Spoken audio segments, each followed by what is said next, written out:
Peggy 12. Hello, I'm Stone Labrandy, the lead designer on SimCity.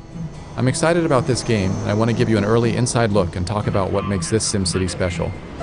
The team is still hard at work, and the game is only going to get better as we get closer to the ship date.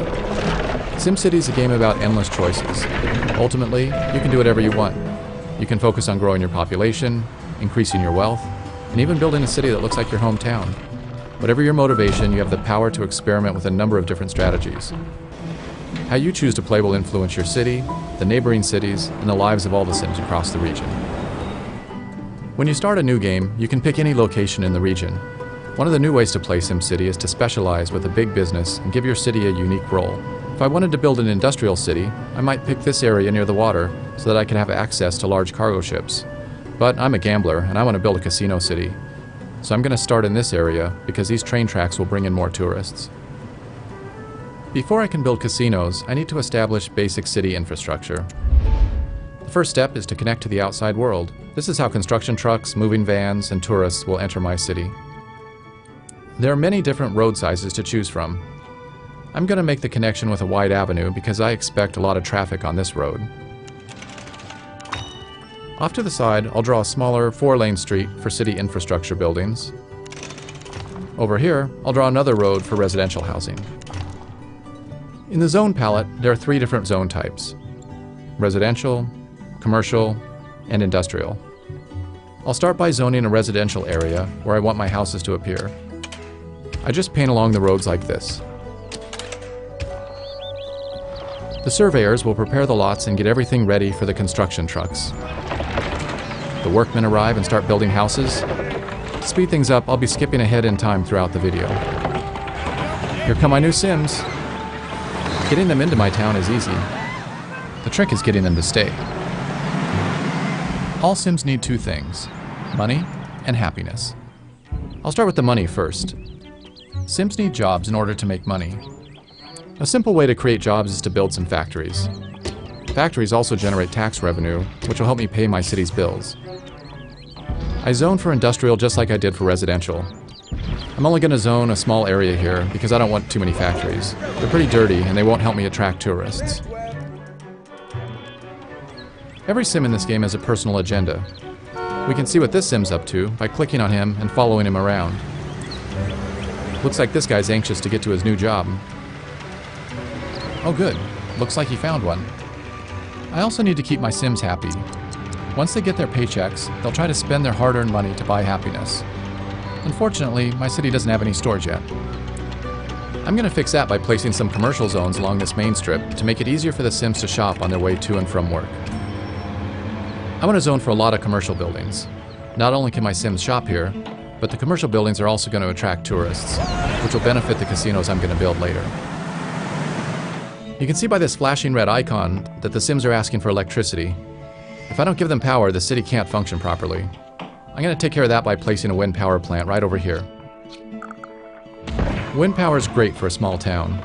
It's cheap, it's clean, but unfortunately, it doesn't generate a large amount of electricity. As my town grows, I might need to build a bigger power plant or make a deal with a neighboring city to get some power. As the sun goes down and the first day comes to an end, you can see the building lights coming on now. By turning on the electricity data layer, you can actually see the power flowing along the roads. As the buildings receive power, the Zots disappear one by one, and now my city's ready for the night. Okay, the sun has come up and I'm ready to start a new day. Today I'm going to work on more of the basic infrastructure that will keep my Sims healthy, happy, and productive. When my Sims need something, they don't keep it a secret. This flashing icon tells me that my buildings aren't getting any water.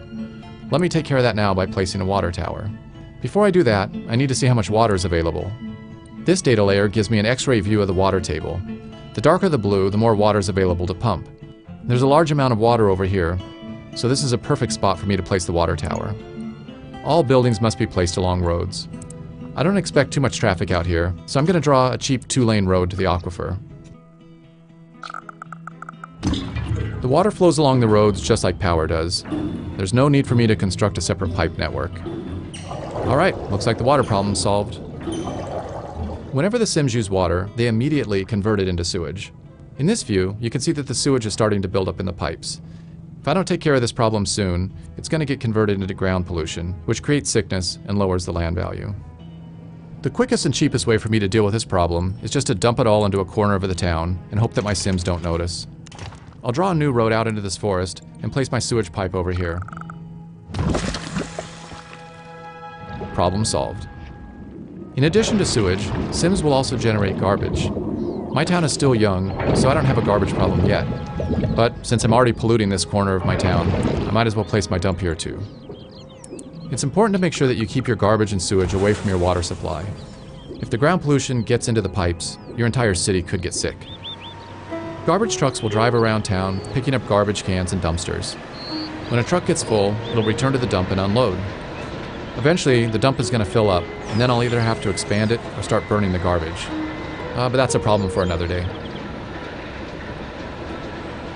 I also need to keep my city safe, and my casinos are going to attract a lot of criminals. I could wait until the crime becomes a problem, but it's usually smarter to be prepared ahead of time.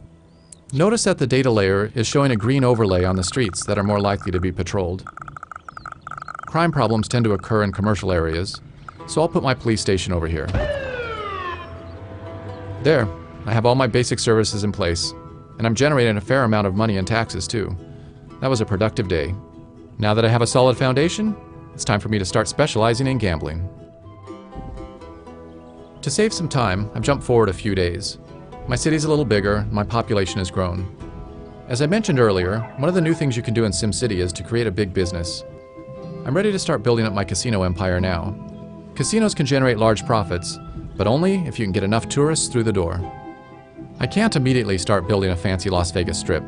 Like everything else in SimCity, I'm going to have to earn it by starting small and then working my way up to greatness. Each casino caters to a different wealth class of tourist.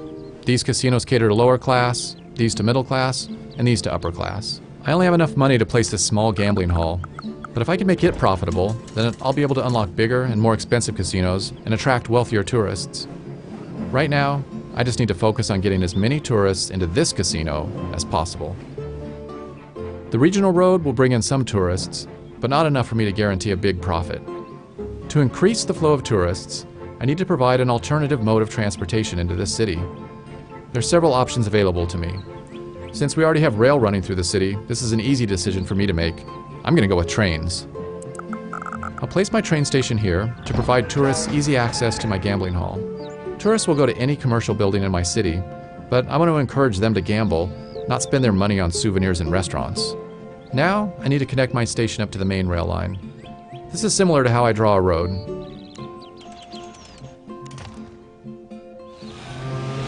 And here comes my first trainload of tourists now. Looks like my little gambling hall is a hit. I'm already making a profit, and things are looking good.